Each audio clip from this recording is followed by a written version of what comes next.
And that is the perfect relationship of 12th house, and that will lead the couple to moksha. Hence the union of a couple is associated with a Shivalinga. If you all understand the higher concept of marriage, it is associated with the concept of the yoni and the linga. Last but not the least, the 12th house, which is called as your Vyaya Bhava or the expenses. Okay, now I wanted you all to understand what is Vyaya Bhava. Or is every expense bad? Or do you think investment, there is a difference between investment and expenditure? For example, some of you might feel that, hey, I have done a expense of X amount of rupee or dirhams or dollars into getting into a course with Karthik. Whereas some of you, the other part of you would say that, hey, I've invested in myself or I've invested in education. Then it is not an expense anymore. Again, it's a very mindset thing. Okay. For example, a lot of people invest, let's say, into a coach. Okay, or signing retainers, or getting a fitness coach, or having those things. So is that an expense or an investment? When you donate, or let's say when you spend for your wife or your kids and take them out for a holiday, is that an expense or an investment? So this is something I want you all to start thinking, that 12th house is something like that. And that's the reason 12th house is associated with marriage. And there is a specific word which is called as Upapada, which technically means where your spouse is coming from.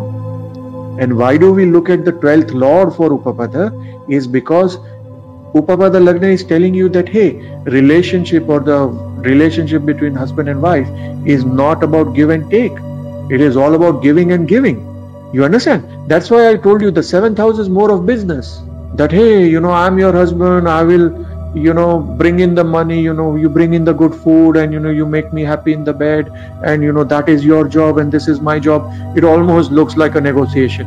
And in some religions, in fact, it is like a contract, right? That is purely 7th house marriage, because it's a contract thing. But what happens in the Vedic system is that Upapada concept, where they say that, hey, how can you treat this as a contract? It is marriage. You are my Sangini. You are the better half. And I am supposed to take care of you. And it all stops there. And the other partner is supposed to think the same way. And in that whole process of marriage, there are times when, the ship is controlled by somebody else. And sometimes, the ship is controlled by the other partner. Nonetheless, they together ensure that it is not about give and take, but it's all about give and give. And that is the perfect relationship of 12th house. And that will lead the couple to moksha. Hence the union of a couple is associated with a Shivalinga. If you all understand the higher concept of marriage, it is associated with the concept of the yoni and the linga. And that is the Shivalinga, where the yoni part is associated with Devi and the top part is associated with the Panchadevatas. Nonetheless, the whole Shivalinga is nothing but Panchadevata. And when you pray to a Shivalinga, then frankly speaking, you are praying to all the Panchadevatas. Okay, so I know I'm sort of shaking you up. I know this is a little alien concept for a lot of you. So while I talk about marriage, I talked about the 4th house, somebody whom you like to take home to, or somebody whom you like being home with. In a lot of relationship, husband and wife cannot see each other or can't stay in the same room. Then there is a problem with the 4th house.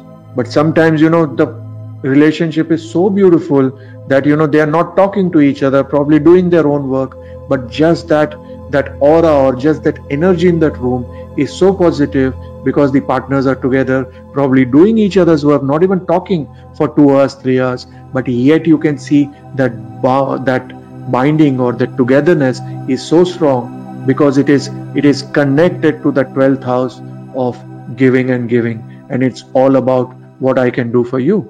So same way, 12th house is also in a way your meditation house, your ability to give. And once you start meditation is when you learn to let go. Once you learn to let go, you will learn to start giving. Okay, hospitality, health, everything is associated with the 12th house as well. Okay, there the lot of travel, especially your foreign tours, etc., has to have a 12th house sort of a connection, and that is very important. It's generally considered as a loss. So any planet, which is going to the 12th house, to that level, it is definitely going through a loss as well. For example, let's say your 7th lord is in the 12th house, then to that level you are rejecting relationship. See, whatever is going into the 12th house, to that extent you are trying to reject that person or that part of you.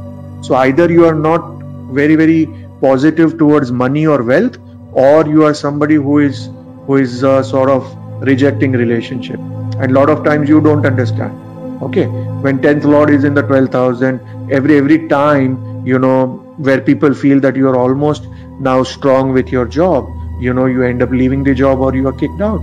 So likewise, you have to start understanding the each houses, in terms of the script, characters, and the people who are playing that whole script. Hello, beautiful souls, and thank you so much for visiting my channel. As you see, it is a Vedic astrology channel, but at the same time, the delivery is very modern. The only reason is I come from a background which is a very logical background, and myself being an engineer and having worked with corporates, I truly understand that in today's time, we don't need to preach, but we need to give a knowledge which is tangible and at the same time applicable in today's fast and modern age.